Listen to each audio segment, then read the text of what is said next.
আসসালামু আলাইকুম। আবারও হাজির হলাম আপনাদের মাঝে নতুন আরেকটি ভিডিও নিয়ে। আপনারা দেখতে পাচ্ছেন আমাদের সামনে একটি স্যামসাং ব্র্যান্ডের মোটর আছে এবং এটির মডেলটি হলো B1930 এবং এটির সমস্যা হলো পাওয়ার নেই। আমরা পাওয়ার দিব না, কারণ হচ্ছে আমাদেরকে বলে গেছে যে এর ভিতরে ফায়ার হয়েছে এবং গন্ধ বের হয়েছে।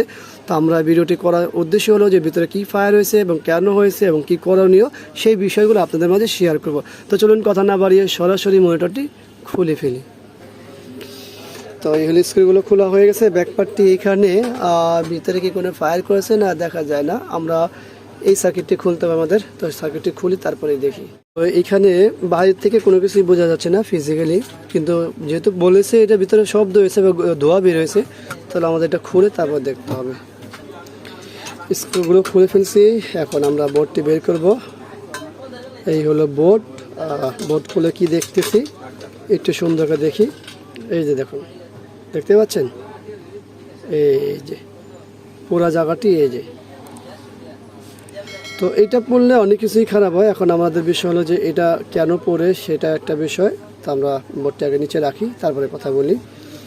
তো যেটা বলতেছিলাম যে এখানে এটা স্বাভাবিকভাবে পিএফটি বাস্ট হলে আমাদের এই আইসিটিও চলে যায়, আর অনেক জিনিস খারাপ হয়, অপটিক কাপলারও খারাপ হয় অনেক ক্ষেত্রে। তো এটা পুরার পিছনে কারণ থাকে কয়েকটা। তার মধ্যে উল্লেখযোগ্য হলো যে এই পোর্টটি অনেক সময় যে ক্যাবেলটি লাগানো থাকে সেইখানে লুজ হয়।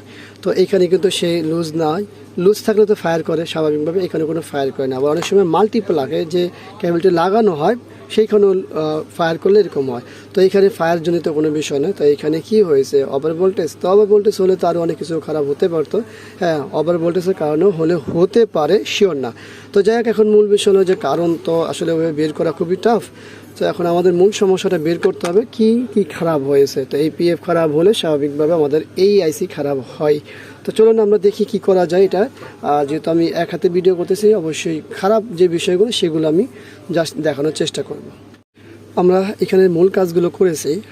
এখানে পিএফটি চেঞ্জ করেছি, পাশাপাশি যে ফিউজটি কাটা আছে সেটাও করেছি। আমরা এখানে আর কোনো কিছু শর্ট পাইনি, ডায়োডও শর্ট পাইনি এবং আইসিটিও শর্ট পাইনি এবং অপটিক কাপলার এখন পর্যন্ত শর্ট পাইনি। তো এখন কি করণীয় আছে আমরা এটা ফিজিক্যালি আসলে লাইন দিয়ে দেখব। তো চলুন আমরা সব কিছু কানেকশন করি। আসলে প্রথম আমরা এলইডি কানেকশনগুলো দিয়ে দিই। এরপরে আমরা এই যে আমাদের যে ভিডিও বোর্ডটি আছে, ভিডিও বোর্ডের কানেকশনগুলো দিয়ে দিই। এখন অনেকের প্রশ্ন হতে পারে এরকম যে ভাই ওগুলো কেন পাল্টালেন না।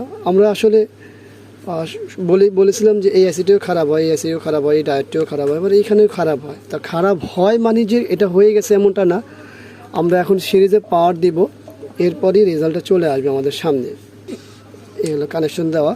আমরা জাস্ট একটা জিনিস করবো না, সেটা হলো প্যানেল এলবিডিএস কেবলটি লাগাবো না। আর অবশ্যই যে সিরিজ লাইন আছে, এই যে সিরিজ, এই সিরিজে পাওয়ার দেব।